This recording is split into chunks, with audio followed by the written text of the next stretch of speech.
Hello everyone, welcome back to another class. तो आज की क्लास में हम देखेंगे questions based on the governor. So let's start. सबसे पहला क्वेश्चन है, choose the correct statement regarding the power of the governor. सबसे पहला ऑप्शन है, he has executive power, legislative power but not judiciary power. जो ऑप्शन बी है वो है, he has legislative power, judiciary power but not financial power. Option number C है, he has emergency power, financial power but not military power. And last option है, he has executive power, legislative power but not diplomatic power. तो हमने देखा था इसको कि अगर हम प्रेसिडेंट से कंपेयर करें तो प्रेसिडेंट के पास 7 जो उसके पास पावर्स है उसको हम कैटेगराइज करते हैं इन 7 डिफरेंट कैटेगरीज। तो वो कैटेगरीज है executive power, legislative power, judiciary power, financial power, emergency power, military power and diplomatic power. लेकिन इन सातों जो कैटेगरी है उसमें से गवर्नर के पास सिर्फ 4 कैटेगरी है, और वो 4 है executive, legislative, judiciary and financial power. उसके पास इमरजेंसी, मिलिट्री और डिप्लोमेटिक पावर नहीं होता है। तो इसी पे बेस्ड ये क्वेश्चन है। तो देखते हैं वन बाय वन। सबसे पहले ये बोल रहा है कि उसके पास एग्जीक्यूटिव पावर होगा, लेजिस्लेटिव पावर होगा, लेकिन जुडिशियरी पावर नहीं होगा। लेकिन हमें पता है कि उसके पास जुडिशियरी पावर भी होता है। तो ऑप्शन नंबर ए इनकरेक्ट हो गया। जो बी है वो है, he has legislative power, judiciary power but not financial power. ये भी रॉन्ग स्टेटमेंट है, क्योंकि उसके पास लेजिस्लेटिव, जुडिशियरी के अलावा फाइनेंशियल पावर भी होता है। उसके बाद है, he has emergency power, financial power but not military power. तो हमें पता है कि गवर्नर के पास कोई भी इमरजेंसी पावर नहीं होता है, तो ये भी रॉन्ग हो गया। ऑप्शन नंबर डी है, he has executive power, legislative power but not diplomatic power. ये बिल्कुल करेक्ट स्टेटमेंट है, क्योंकि उसके पास एग्जीक्यूटिव पावर होता है, लेजिस्लेटिव पावर होता है, लेकिन डिप्लोमेटिक पावर नहीं होता है। तो हमारा राइट आंसर होगा ऑप्शन नंबर डी। अब हम आते हैं नेक्स्ट क्वेश्चन पे, question number 2। Choose the correct statement from given below regarding the governor. अब गवर्नर से रिलेटेड हमें करेक्ट स्टेटमेंट चूज करना है। तो सबसे पहला है, he appoints the chief minister and other ministers. तो ये बिल्कुल करेक्ट स्टेटमेंट है।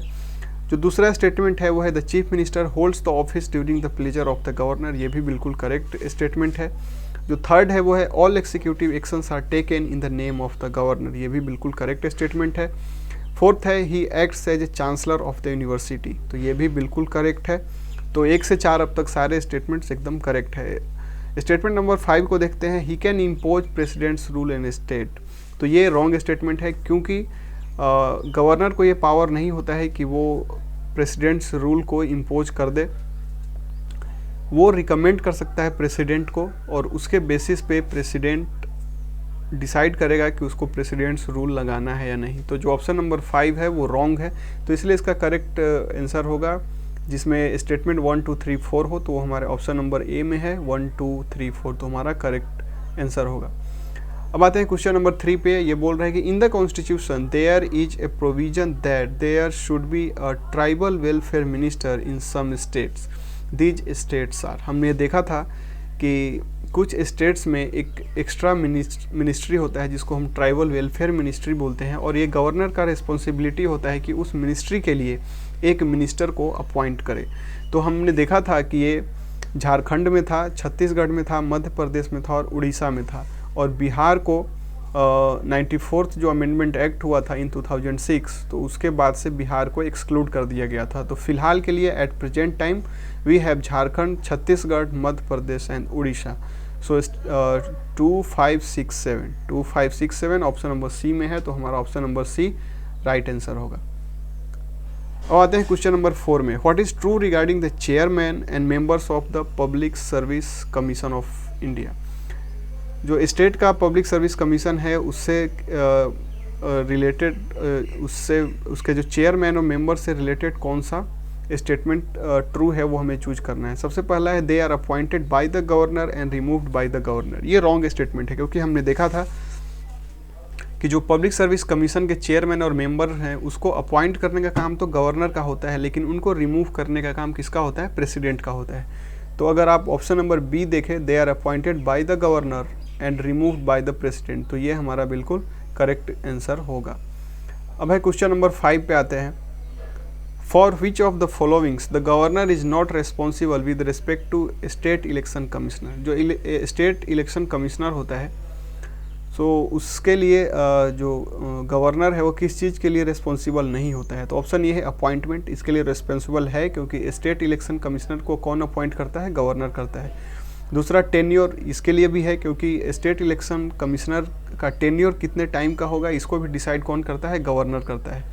और उसका ऑफिस कैसा होगा, उसको क्या जो उसका सैलरी होगा वो क्या होगा, उसका रिम्यूनरेशन क्या होगा, उसको क्या एमेंडमेंट्स मिलेंगे, ये सब डिसाइड कौन करता है, गवर्नर। तो कंडीशंस ऑफ ऑफिस भी इसके लिए भी रिस्पॉन्सिबल होता है गवर्नर, लेकिन उसको रिमूव गवर्नर नहीं कर सकता है।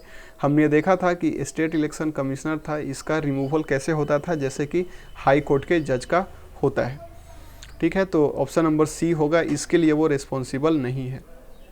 अब आते हैं क्वेश्चन नंबर 6 पे, who appoints the vice chancellor of the state. तो हमने देखा था कि गवर्नर जो होता है वो, सॉरी यहाँ पे स्टेट नहीं होगा, ये यहाँ पे यूनिवर्सिटी ऑफ द स्टेट होगा।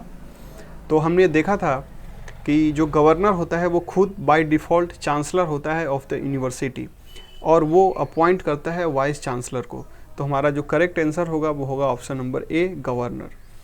उसके बाद देखते हैं दूसरा, यूनियन का रिलेशन है अटर्नी जनरल ऑफ इंडिया से, तो स्टेट का रिलेशन किससे होगा। ये बहुत बिल्कुल आसान सवाल है। हमने देखा था कि जैसे यूनियन में अटर्नी जनरल ऑफ इंडिया होता है और इसको अपॉइंट करने का काम कौन करता है, प्रेसिडेंट करता है। वैसे ही स्टेट में एडवोकेट जनरल ऑफ स्टेट होता है जिसको अपॉइंट करने का काम कौन करता है, गवर्नर। तो हमारा इसका राइट आंसर होगा ऑप्शन नंबर डी। अब हम आते हैं नेक्स्ट क्वेश्चन पे, हु अपॉइंट्स द जजेज of the district courts. District courts के जजेज को कौन अपॉइंट करता है। तो हमने देखा था कि सुप्रीम कोर्ट के जज, हाई कोर्ट के जज को अपॉइंट करने का काम प्रेसिडेंट का होता है, और डिस्ट्रिक्ट कोर्ट के जजेज को अपॉइंट करने का काम गवर्नर का होता है। तो इसका राइट आंसर होगा ऑप्शन नंबर सी। उसके बाद है 9, state finance commission is constituted after dash years and its members are appointed by dash. तो हमने देखा था जैसे सेंटर के केस में जो फाइनेंस कमीशन होता है उसका कार्यकाल भी 5 साल का होता है और उसको अपॉइंट करने का काम प्रेसिडेंट का होता है। उसी तरीके से स्टेट में जो स्टेट फाइनेंस कमीशन होता है उसका भी टेन्योर 5 ईयर्स का होता है, लेकिन इसको अपॉइंट करने का काम गवर्नर करता है। तो हमारा जो राइट आंसर होगा ऑप्शन नंबर डी होगा, 5 years and governor. Next question है question number 10, choose the correct statement. हमें करेक्ट स्टेटमेंट चूज करना है। तो देखते हैं 1 by 1 स्टेटमेंट को। सबसे पहला स्टेटमेंट है, the governor nominates 12 members in state legislative council. तो ये बिल्कुल रॉन्ग स्टेटमेंट है। ऐसा कोई फिक्स नंबर नहीं है कि लेजिस्लेटिव काउंसिल में कितने मेंबर्स को नॉमिनेट किया जाएगा। सेंटर के केस में ये फिक्स है। राज्यसभा में जो प्रेसिडेंट होता है वो 12 मेंबर्स को नॉमिनेट करता है, लेकिन स्टेट काउंसिल के केस में ये नंबर फिक्स नहीं है। ये नंबर कितना है, ये होता है 1/6 of the total seats in legislative council. अगला है, the governor nominates 1 member in state legislative assembly from Anglo Indian community. ये करेक्ट स्टेटमेंट है। हमें पता है कि गवर्नर जो है वो एक मेंबर को नॉमिनेट करता है फ्रॉम एंग्लो इंडियन कम्युनिटी। और सेंटर की बात करें, यूनियन लेवल की बात करें, तो वहाँ पे लोकसभा में प्रेसिडेंट 2 मेंबर्स को नॉमिनेट करता है from Anglo Indian community.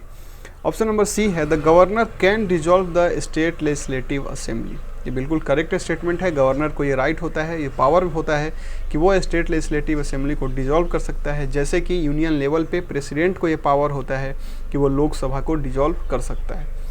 Option D है, the money bill is introduced in the legislative assembly after prior recommendation of president. शायद यहाँ पे गवर्नर होना चाहिए था, प्रेसिडेंट नहीं होना चाहिए था, क्योंकि प्रेसिडेंट यूनियन लेवल की बात करें तो सेंटर लेवल पे ये होता है कि मनी बिल को लोकसभा में ही इंट्रोड्यूस किया जाता है और इसके पहले इसमें प्रेसिडेंट का रिकमेंडेशन ज़रूरी होता है।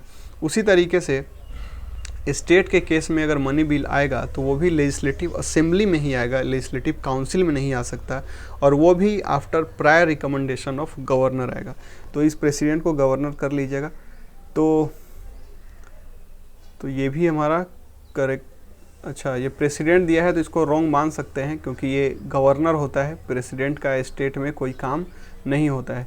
तो यहाँ पे हमारा जो करेक्ट स्टेटमेंट होगा ऑप्शन नंबर बी होगा, और वही हमारा राइट आंसर होगा। अब आते हैं क्वेश्चन नंबर 11 पे, what is true regarding the reservation of the bill bye the president for the president.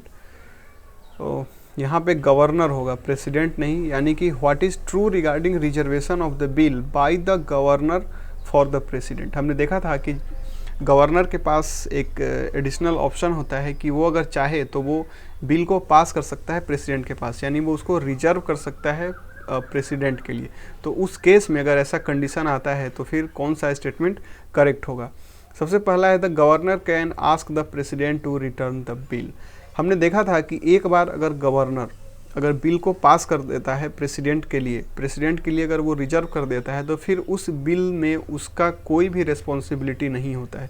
अब जो भी इंटरेक्शन होगा प्रेसिडेंट का सीधा स्टेट के साथ होगा। अगर उस बिल को प्रेसिडेंट अगर रिटर्न करता है और फिर से अगर स्टेट उस बिल को लेके जाती है तो वो अब सीधे प्रेसिडेंट के पास जाएगी, ना कि गवर्नर के पास जाएगी। तो जो पहला स्टेटमेंट है the governor can ask the president to return the bill, ये बिल्कुल रॉन्ग है। गवर्नर अब कुछ नहीं बोल सकता। दूसरा ऑप्शन है the governor can give his assent to the bill. इसका भी कोई मतलब नहीं बनता है क्योंकि अब इस बिल से गवर्नर का कोई लेना देना ही नहीं है। तीसरा है the governor has no role in the enactment of the bill any longer. ये बिल्कुल करेक्ट स्टेटमेंट है। अब गवर्नर का कोई रोल नहीं रहेगा उस बिल में। और डी है it depends on the type of the bill. ऐसा कुछ नहीं है, चाहे कोई भी बिल हो, अगर एक बार वो रिजर्व हो गया प्रेसिडेंट के लिए तो अब इसमें गवर्नर का कोई रोल नहीं होगा। तो ऑप्शन नंबर सी हमारा करेक्ट स्टेटमेंट है। तो बस इतना काफ़ी था गवर्नर से। तो गवर्नर मेरे तरफ से ख़त्म हो गया और आई होप आपको अच्छे से समझ में आया होगा। अगर कुछ ना समझ में आया तो आप कमेंट सेक्शन में बताइए, मैं उसका रिप्लाई ज़रूर दूंगा। अब अगले क्लास से हम लोग शुरू करेंगे चीफ मिनिस्टर और उसके बाद काउंसिल ऑफ मिनिस्टर्स।